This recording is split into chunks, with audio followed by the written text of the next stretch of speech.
வணக்கம் நண்பர்களே, நான் உங்கள் பாலாஜி அலைஸ் பவிஷ்யமார். குரு வணக்கத்துடன் இன்றைக்கி டாப்பிக்கில் போவோம். இன்றைக்கி நம்ம பார்க்க போகிற டாபிக் என்ன அப்படின்னு பார்த்தா, குருதசை என்ன செய்ய போகிறது. இதை எப்படி ஒரு கேப்ஷனோட ஆரம்பிப்போமா? லொல்லு சபா சேஷு சொல்கிற மாதிரி, ஐயோ அவர் பெரிய பயங்கரமான ஆளாச்சே, அவர்கிட்ட கொஞ்சம் ஜாக்கிரதையாக இருங்கப்பா அப்படின்னு சொல்லுவாங்க அப்படின்னு சொல்லுவார்ல. அது போல தான் குருதசை அப்படின்றதை சில எல்லா இடத்திலும் யானை கர்றம் அப்படின்னா குதிரைக்கு குர்ரம்னு வச்சு நம்ம பார்க்கக்கூடாது. குருதசை அப்படின்றதுல ஒரு மிகப்பெரிய சூட்சமங்கள் ஒளிஞ்சுக்கிட்டு இருக்கு. மற்ற தசைகள் போல கிடையாது. குருவும் சுக்கிரனும் மட்டும் மற்ற தசைகள் போல கிடையாது. அப்படின்னா என்ன, இவர் என்ன செய்ய போகிறார், இவருக்கு உண்டான விதிகள்லாம் என்னென்ன அப்படின்றத ஒரு சில குறிப்புகளோட, எல்லா லக்னத்துக்கும் சொல்ல முடியாது, ஒரு 2-3 லக்னத்திற்கு சொல்கிறேன். ஒரு சில குறிப்புகளோட எங்கே இருந்தால் எப்படின்றதையும் நான் சொல்கிறேன். ஆனால் அதே சமயத்தில் குருதசை ஏன் இவ்வளோ ஸ்பெஷல் அப்படின்னு பார்த்தோன்னா, குருதசை மற்றும் சுக்கிரதசை இந்த 2 தசைகள் தான் டே 1 அடிக்கும். அதாவது இன்று 14 மார்ச் இந்த வீடியோவை ரெக்கார்ட் பண்ணுறேன், இன்றைக்கி தான் குருதசை ஆரம்பிக்குது அப்படின்னா, இன்னைக்கு டே 1 குருதசை ஆரம்பிக்கும். அடிக்கிறதுக்கோ அல்லது கொடுக்கறதுக்கோ ஆரம்பிக்கும். அது ஏன் அப்படின்றதுல மிகப்பெரிய அமைப்புகள் இருக்குது. ஏன் அப்படின்னா, அதற்கு முன் வந்த ராகு தசை ஒட்டு கொடுக்காது. கடைசி நாள், கடைசி நிமிஷம் வரைக்கும் அந்த ராகு தசை ஒட்டு கொடுக்காது. அதுபோல்தான் சுக்கிரனுக்கு கேது தசை விட்டு கொடுக்காது. அப்போ குருதசை விட்டு கொடுக்காத ராகுவிடமிருந்து தசை ஆரம்பித்த டே 1 அவனுடைய வேலையை காமிக்க ஆரம்பிப்பான். இதுதான் உண்மை. சரி, என்னென்ன அமைப்புகள் இருக்க போகுதுன்றத, விதிகள் என்னென்ன, விதிவிலக்குகள் என்ன அப்படின்றதோட நான் உங்களுக்கு சொல்கிறேன். தொடர்ந்து பாருங்கள்.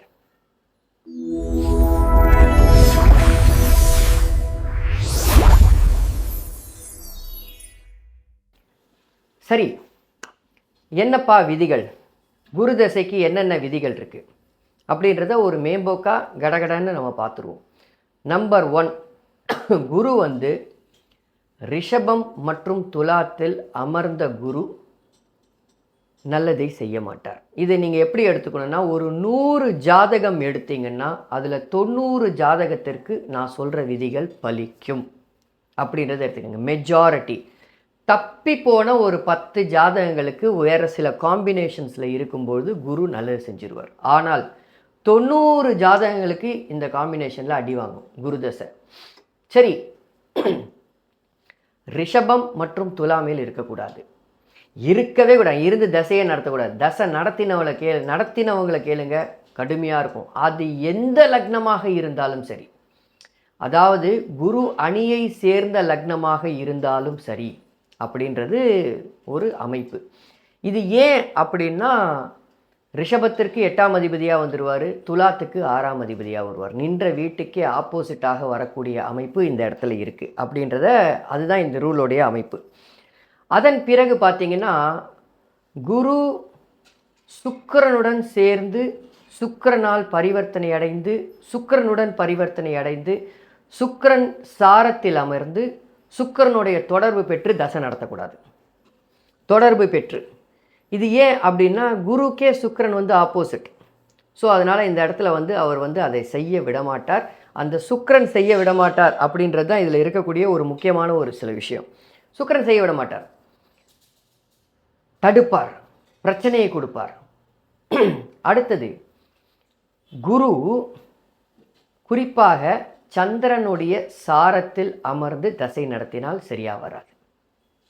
அது என்னப்பா சந்திரனுடைய சாரத்தில் அமர்ந்து தசை நடத்தினா சரியாக வராது அப்படின்னா, ஒரு சில வீடுகளுக்கு சந்திரனும் குருவும் சேராமல் இருப்பது நல்லது.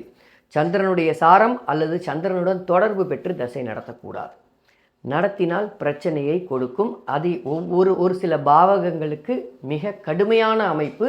அந்த பாவகம் உங்களுக்கு உங்கள் லக்னத்திற்கு எந்த பாவகமாக வருதோ அது கம்ப்ளீட்டாக அடி வாங்கும். அது மூலமாக பிரச்சனைகள் வரும். புரியுதுங்களா? சரி, அதன் பிறகு சில சமயத்தில் குரு சனியுடன் சேர்ந்து தசை நடத்துவதும் சரியா வராது. ஒரு சில லக்னங்களுக்கு, உதாரணத்திற்கு கடகம் மற்றும் சிம்ம லக்னத்திற்கு சனியுடன் சேர்ந்து தசை நடத்துவது சரியாக வராது. அதே மாதிரி மகர லக்னத்திற்கும் சனியுடன் சேர்ந்து தசை நடத்துவது சரியாக வராது. மெஜாரிட்டி, நான் சொல்கிறது மெஜாரிட்டி. உடனே எனக்கு நான் மகர லக்னம், எனக்கு குரு தசை நல்லா இருந்தது அப்படின்னு போடாதீங்க. ஜோதிடத்தை புரிந்து கொள்ளுங்கள். நான் சொல்கிறத 75லேருந்து 80 90% நல்லா இருக்காது. தப்பிப்போன 10% மட்டும்தான் நல்லாயிருக்கும். அதுவும் என்ன நல்லா இருக்கும்ன்றது அடுத்தது. சரி, அப்போது இதெல்லாம் ஒரு சில விதிகளின் தொகுப்புகள். இது மட்டும்தானா? இல்லை, இது இன்னும் நிறைய இருக்குது. காம்பினேஷன்ஸ்னு சொல்லுவோம். நிறைய காம்பினேஷன்ஸ் இருக்குது இந்த இடத்துல. ஸோ அப்போது ஒரு சில உதாரணங்களை நான் போட்டே காமிக்கிறேன். ஒரு மேஷ லக்னம் எடுத்துப்போம். மேஷ லக்னத்திற்கு குரு யோகராக கருதப்படுறார். குரு யோகராக கருதப்படுறார். அந்த குரு 6ல் அமர்ந்து, நல்லா புரிஞ்சுக்கோங்க, அந்த குரு 6ல் அமர்ந்து சுக்கிரனுடன் சேர்ந்து சந்திரனுடைய சாரம், ஹஸ்த நட்சத்திரத்தில் சந்திரனுடைய சாரம் வாங்கி இருந்தால் திருமண அமைப்புகளில் தாமதம் ஏற்படும். அல்லது சில சமயத்தில் திருமணமே, முதல் திருமணம் நிலைக்காமலும் போகும் குரு தசையில். இது இத்தனைக்கும் யோக தசை. சரி, ஒருவேளை இந்த இடத்துல சுக்கிரன் இல்லை, ஒருவேளை சுக்கிரனுடன் சேர்ந்து நடத்தவில்லை, தனியாகவே இருந்து தசை நடத்துகிறார், இல்லை ராகுவுடன் சேர்ந்திருக்கார். ஒரு ராகு ஒரு காம்பினேஷன் எடுத்துப்போம். இந்த இடத்துல ஹஸ்த நட்சத்திரம் 1ஆம் பாதத்தில் குரு இருக்காருன்னு வச்சுக்கோங்க. சித்திரை நட்சத்திரம் 2ஆம் பாதத்தில் கடைசியில் இந்த இடத்துல ராகு இருக்கார். இது எதுக்கு சொல்கிறேன்னா, குருவும் ராகுக்கும் ஏகப்பட்ட இடைவெளிகள் உள்ளது.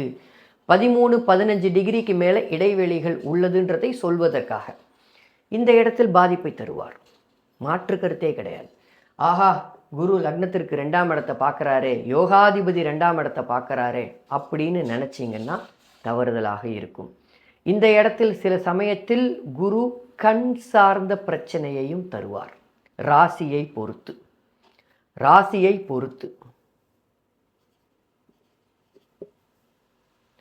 இந்த இடத்துல வரும்போது குரு தசை வராது, பின்னாடி தான் வரும், ரொம்ப கடைசியில் வரும்.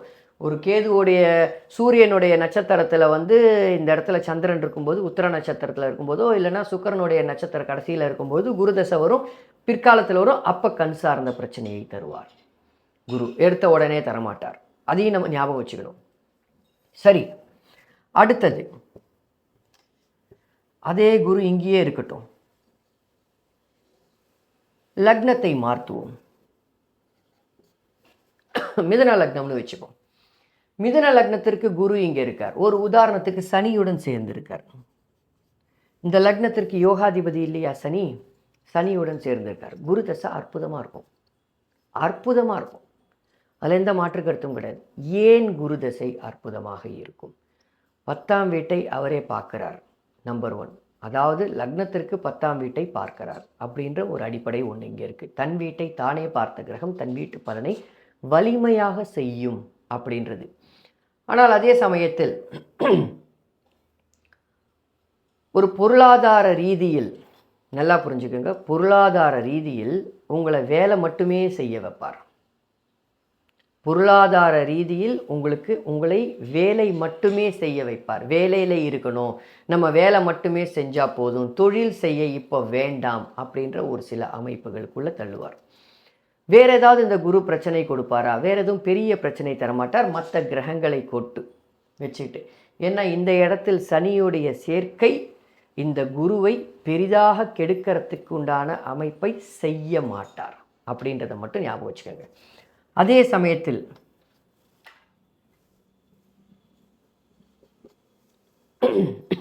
கடகலக்னம் 3ல் குருவும் சனியும் சேர்ந்து குரு தசை வருது. 6ஆம் அதிபதி 3ல் மறையறார். என்ன பண்ணுவார்? ஆஹா, 8ஆம் அதிபதியுடன் சேர்ந்துட்டார். என்ன பண்ணுவார்? குரு தசை போட்டு கெடுக்க போதா அப்படின்னு பார்த்தா இந்த குரு தசை கொட்டி கொடுக்கும். இந்த குரு தசை கொட்டி கொடுக்கும். ஏன் கொட்டி கொடுக்கும்? லக்னத்திற்கு 10ஆம் வீட்டுக்கு தர்ம கர்மாதிபதியாக இவர்கள் 2 பேருமே வருவார்கள். அதன் அடிப்படையில் இந்த குரு தசை அற்புதமான பலனை செய்யும். மறுபடியும் சாரத்துக்கு வந்துடுவேன். என்ன சாரத்தில் இருக்கார் அப்படின்றதை பொறுத்து. சரி,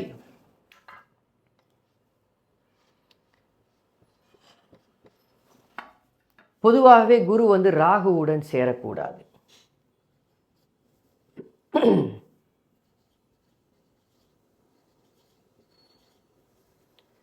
மிதுன லக்னம் 12இல் குரு ராகு சேர்க்கை. இங்கே சேர்ந்திருக்கு, சேராமல் இருக்குது, விலகி இருக்குது, விலகாமல் இருக்குது, அதுக்கும் இதுக்கும் 25 டிகிரி இடைவெளி இருக்குது. இதெல்லாம் 2வது விஷயம். அந்த பாவகத்தில் அந்த 2 கிரகமும் இருக்குது. 12ஆம் என்ற வீட்டில் 2 கிரகமும் இருக்குது. என்ன செய்ய போகிறது? பொதுவாகவே ரிஷபம் மற்றும் துலாத்தில் குரு இருக்கக்கூடாது. இது ஒரு விதி. இந்த விதியில் அடுத்த விதி, இந்த குரு சந்திரனுடைய சாரம் வாங்கியிருந்தால் ஒட்டுமொத்த சோழியும் முடிப்பான். 2வது. 3வது, இந்த இடத்துல ராகுவுடன் வேற சேர்ந்திருக்கு. என்ன பண்ணும்?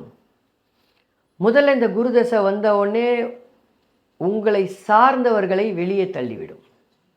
இது நம்பர் 1. 12ஆம் வீடு விரயஸ்தானம்னு பேர். உங்களை சார்ந்தவர்கள், உங்களுக்கு பிடித்தமானவர்கள், உங்களை சார்ந்தவர்களை வெளியே தள்ளும் இந்த குருதசை. அதன் பின்பு இந்த குருதசை என்ன பண்ணும்? மெயினாக என்ன பண்ணும்? ஒரு சில பிரச்சனைகள், 10ஆம் அதிபதியில் ஒரு சில பிரச்சனைகளை தரும். அதன் பின்பு என்ன பண்ணும்? சில சமயத்தில் வந்த உடனே கண்ணை பாதிக்கும். குறிப்பாக இடது கண். ஏன்? லக்னத்திற்கு 12ஆம் வீடு அப்படின்றது வந்து இடது கண்ணை குறிக்கும். 2ஆம் வீடு வலது கண்ணு, 12ஆம் வீடு இடது கண்ணு. இந்த குருவே காலபுருஷன்னு சொல்கிற 1ஆம் வீட்டுக்கும் 12ஆம் அதிபதி ஆறார். இங்கே பாருங்கள், காலபுருஷனுக்கு 1ஆம் வீடு இது மேஷம். அந்த வீட்டுக்கே இவர் 12ஆம் அதிபதியாக ஆவார். இந்த குரு லக்னத்திற்கும் 12ஆம் அதிபதி, காலபுருஷனுக்கும் 12ஆம் அதிபதி. இடது கண்ணில் பிரச்சனையை தருவார். இதெல்லாம் சிம்டம்ஸ். உடனே தரலாம், ஒரு வருஷம் கழித்து தரலாம். அது உங்களுடைய தசாபுக்தியை பொறுத்து. ஒரு வருஷம் கழித்து தரலாம், அல்லது ஒரு 3-4 வருஷம் கழித்து தரலாம். இது எப்போ வேணாலும் குருதசையில் இடது கண்ணில் பிரச்சனை உறுதி. அதில் எந்த மாற்று கருத்தும் கிடையாது. தசை வந்த உடனேயே அதுக்குண்டான அமைப்பு கொடுப்பார். சரி, இதில் இருக்கிறதுலே மிகப்பெரிய விஷயங்கள் என்னென்னா, லக்னத்துக்கு மட்டும் வச்சு பார்க்கக்கூடாது, ராசிக்கும் சேர்த்து தான் பார்க்கணும் அப்படின்றது. ஓகே, ஸோ அதையும் கணக்கில் வைத்து கொள்ளுங்கள். இந்தந்த ராசிக்கு தான் அப்படின்றதையும் கணக்கில் வைத்துக் கொள்ளுங்கள். ஒரு உதாரணத்துக்கு சொல்கிறேன்.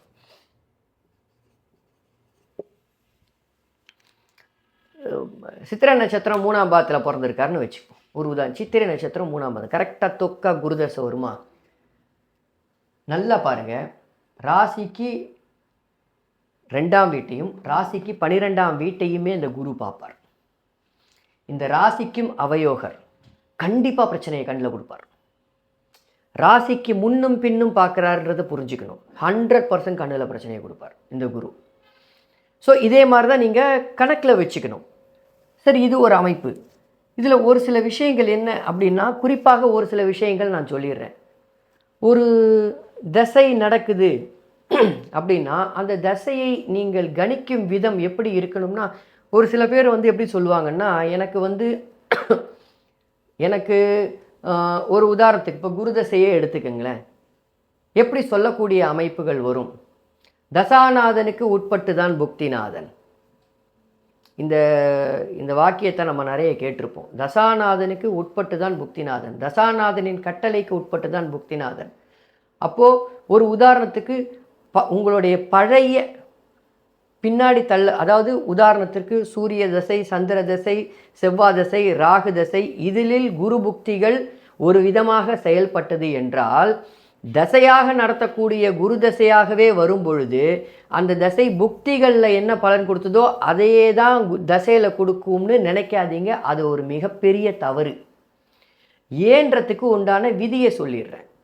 அது ஏன் அப்படின்னா, தசை நடத்தும் தசாநாதனுக்கு தற்காலிக பகை எதிரின்று ஒரு கான்செப்ட் இருக்குது. தசை நடத்தக்கூடிய தசாநாதனுக்கு தற்காலிக பகை கிரகம், தற்காலிக நட்பு கிரகம்னு ஒன்று இருக்குது. அப்போது அந்த தசை நடத்தும் தசாநாதன் நட்பு அமைப்புகளுக்குள்ளேயே இந்த புக்திநாதர்கள் வந்தால் பெரிய கெடுபலனை செய்ய மாட்டார். புரியுதுங்களா? பெரிய கெடுபலனை செய்ய மாட்டார். அவரே ஆனால் தசையாக வரும்போது பெரிய கெடுபலனை செய்வார்.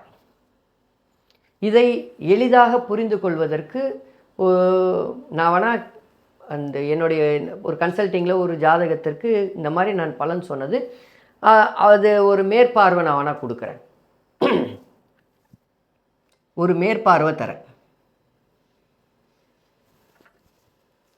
ஒரு ஜாதகர் தனுசு லக்னம், மீனராசி,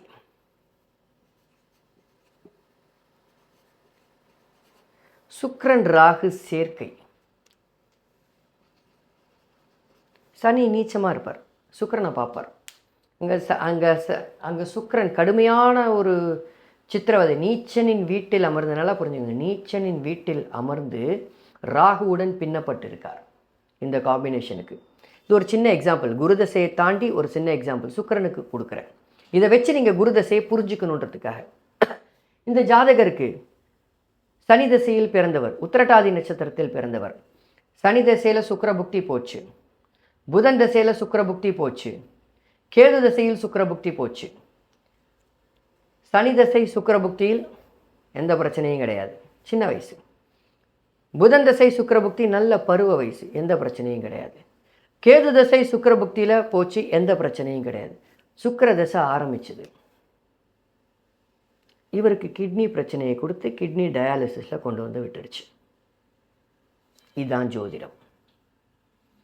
அதாவது இந்த இந்த சுக்கிரன், அதே சுக்கிரன் தான் அதே தசாநாதன் கீழே நீச்ச சனி தசையில், நல்லா புரிஞ்சுங்க, நீச்ச சனி தசையில் சுக்கிரபுக்தி வரும்போது ஒன்றும் பிரச்சனை இல்லை. அது ஆதிபத்திய ரீதியாகவும் சரி. நான் என்ன கேட்குறேன், ஒரு பிரச்சனை, நல்லா புரிஞ்சுக்கோங்க, ஒரு பிரச்சனை இவருக்கு கிட்னி சார்ந்த பிரச்சனை வரணும், இல்லை இவருக்கு உடல் கிட்னின்றது உடலை பாதிக்கும் அமைப்பு தானே. அப்போது சனி தசை சுக்கிரபுக்தியில் ஒரு உடல் சார்ந்த பிரச்சனையோ, புதன் தசை சுக்கிரபுக்தியில் ஒரு உடல் சார்ந்த பிரச்சனையோ, கேது தசை சுக்கிரபுக்தியில் ஒரு உடல் சார்ந்த பிரச்சனையோ கொடுத்திருந்ததுனால் நம்ம எப்படி பேசலாம் அப்படின்னா, சுக்கிரதசையே வருது, கடுமையான உடல் சார்ந்த பிரச்சனையை தரும் அப்படின்னு பேசலாம். ஆனால் இது உடல் சார்ந்த பிரச்சனையை தரவே இல்லை. கரெக்டாக சுக்கிரதசை ஆரம்பித்த உடனே, சுக்கிரதசை சுயபுக்தி முடிஞ்சு அது ஆரம்பித்த உடனே தேகத்துக்கு பிரச்சனையை கொடுத்துருச்சு. இது போலதான் நல்லா புரிஞ்சுக்கணும். ஏன்னா ஜோதிடம்ன்றது ஒரு ஸ்டீரியோ டைப் கிடையாது. கட்டாயம் புரிஞ்சுக்கோங்க, ஒரு ஸ்டீரியோ டைப் கிடையாது. இது இப்படி இந்த தசை இந்த புக்தியில் இப்படி தான் நடந்ததுன்னா அதே புக்தி தசையாக வரும்போது விரிவுபடுத்தி பெரிதாக செய்யும் அப்படின்றது கிடையாது. அதுக்கு தான் இந்த உதாரணம் போட்டேன். இந்த ஜாதகர் 1971 பிறந்தவர். 1971 பிறந்தவர் இந்த ஜாதகர். நான் இப்போ இதுக்கு முன்னாடி உதாரணம் கொடுத்த ஜாதகர். ஸோ அப்போது ஒரு தசாநாதனுக்கு கீழே புக்திநாதன் வரும்பொழுது ஒரு பலனை செய்கிறார் அப்படின்னா, குரு தசை அடுத்து அப்படியே நம்ம விரிவுபடுத்தி குரு செய்யுமானா செய்யாது, வித்தியாசமாக வேலை செய்யும். இதைத்தான் நான் என்ன சொல்லுவேன் அப்படின்னா, ஒரு தசை நடத்தும் தசாநாதனுக்கு தற்காலிக பகை எதிரின்னு ஒரு சில பாவகங்கள் இருக்கு. அந்த பாவகங்களில், நட்பு பாவகங்களில் அந்த புக்திநாதன் அமர்ந்திருந்தால் தசாநாதன் கட்டளைக்கேற்ப புக்திநாதன் வேலை செஞ்சுட்டு போயிடுவான். ஒரு பிரச்சனையும் இல்லை. நான் இல்லைன்னு சொல்ல மாட்டேன், ஒரு பிரச்சனையும் இல்லை. அவன் அப்படியே ஆப்போசிட்டில், அப்போது புக்திநாதன் தசாநாதன் கட்டையில் வேறு செஞ்சுட்டு போயிடுவான். ஆனால் அவனே தசாநாதனாக வரும்பொழுது 7.5 கொண்டு வந்து நிறுத்துவான். இதுதான் ஜோதிடம். ஸோ இந்த மாதிரியாக பகுத்தறிந்து பார்க்கணும். ஸோ அப்போ குருதசை அப்படின்னும் பொழுது இன்னொரு உதாரணம் எடுத்துப்போம். இன்னொரு உதாரணத்தை நான் சொல்கிறேன். துலா லக்னம்னு வச்சுப்போம். துலா லக்னத்திற்கு 11ல் குரு அமர்ந்தால் அருமையான விஷயம், நல்லதை தான் செய்வான் அப்படின்னு சொல்லுவாங்க. கெட்டவன் பாதகம் ஏறிவிட்டான் நல்லதை தான் செய்வாங்க, நான் அதை மறுக்க மாட்டேன். ஆனால் இதே குரு என்ன பண்ணுவான்னா, தசையின் ஆரம்பத்தில் கொடுத்துட்டு போகும்போது எல்லாத்தையும் எடுத்துன்னு போயிடுவான். குறிப்பாக இந்த இடத்தில் சுக்கிரனுடைய சாரத்தில் இருந்தால், நல்லா புரிஞ்சுக்கோங்க, குறிப்பாக இந்த குரு சுக்கிரனுடைய சாரத்தில் இருக்கும்போது தசை ஆரம்பிக்கும் போது அருமையான விஷயம் நடக்கும். ஆஹா சூப்பராக இருக்குது, நமக்கு இது கிடைக்குது அது கிடைக்குது, வீடு வாங்குகிறோம் வண்டி வாங்குகிறோம் எல்லாம் கிடைக்கும். ஆனால் தசை முடியும் பொழுது, குரு தசை ராகு புக்தி வரும்பொழுது எல்லாத்தையும் உருவிட்டு போயிடுவான். இதுதான் அமைப்பு. ஸோ என்னென்ன விதிகள் அப்படின்றதை சேர்த்து பார்க்கணும். நான் இதெல்லாம் சொன்னது கிட்டத்தட்ட 100 ஜாதகத்திற்கு 90 ஜாதகங்களுக்கு பொருந்தும். நீங்கள் வேணா பாருங்க,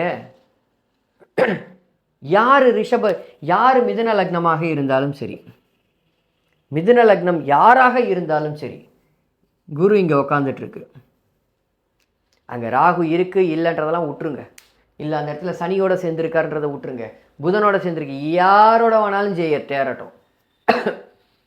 மிதுன லக்னத்துக்கு குரு இங்கே உட்காந்துட்டு இருக்கார். கண் சார்ந்த பிரச்சனையை தந்தே தீருவார்.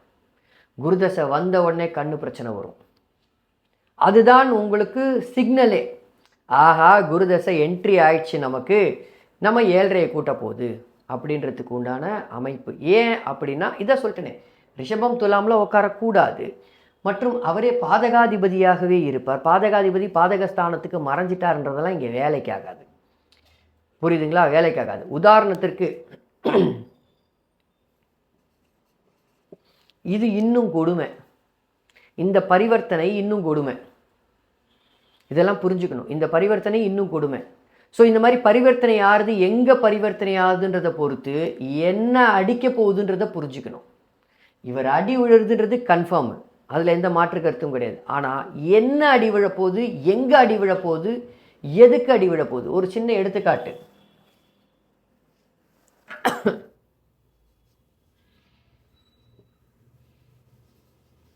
இப்படி இருக்குன்னு வச்சுப்போம்.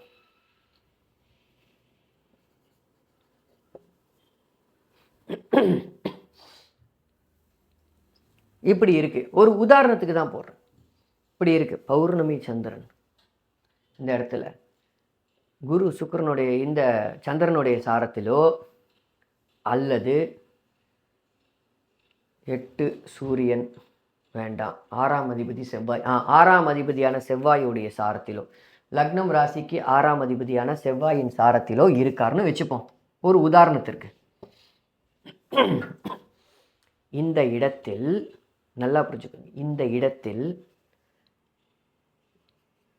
ஐந்தாம் வீடு என்று சொல்லக்கூடிய 5ஆம் வீட்டுக்கு 6, 8, 12 சங்கமம் வருது. 5ஆம் வீட்டுக்கு குரு 6ஆம் அதிபதி, 5ஆம் வீட்டுக்கு 5ஆம் அதிபதி ப்ளஸ் 8ஆம் அதிபதி சுக்கிரன் பரிவர்த்தனை. அந்த சுக்கிரன் குரு புதனுடன் வேற சேர்றார். புதன் 12 மற்றும் 9ஆம் அதிபதி. இந்த இடத்தில் குரு பேயாட்டம் ஆடுவார். இதில் என்ன கொடுமை தெரியுமா? அவர் என்ன ஆட்டம் ஆடுறாருன்றதை நம்மால் புரிந்து கொள்ள முடியாத அளவுக்கு வைப்பார் இந்த 5ஆம் வீடு வழியாக. 5ஆம் வீடு தானே எண்ணம் செயல். அந்த எண்ணம் செயல் அதை உணர மறுக்கும், உணர வைக்காது. ரொம்ப டீப்பான சப்ஜெக்டு. ஓகே, ஸோ உணர வைக்காது.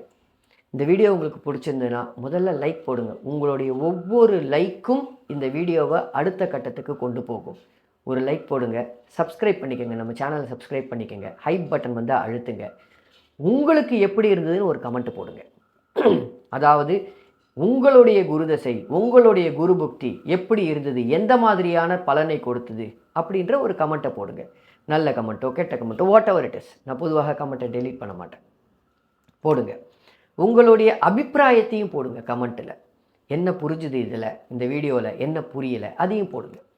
சரியா? ஸோ இதெல்லாம் தான் குருதசை நடக்க போகிறது என்றால், அஜிஜோ அவர் பயங்கரமான ஆளாச்சே, அவரை பற்றி கேட்டு பாருங்க அப்படின்னு சொல்லக்கூடிய அமைப்பு அப்படின்றத ஞாபகம் வச்சுக்கோங்க. சரியா? அடுத்த பதிவில் பார்ப்போம். நன்றி நண்பர்களே.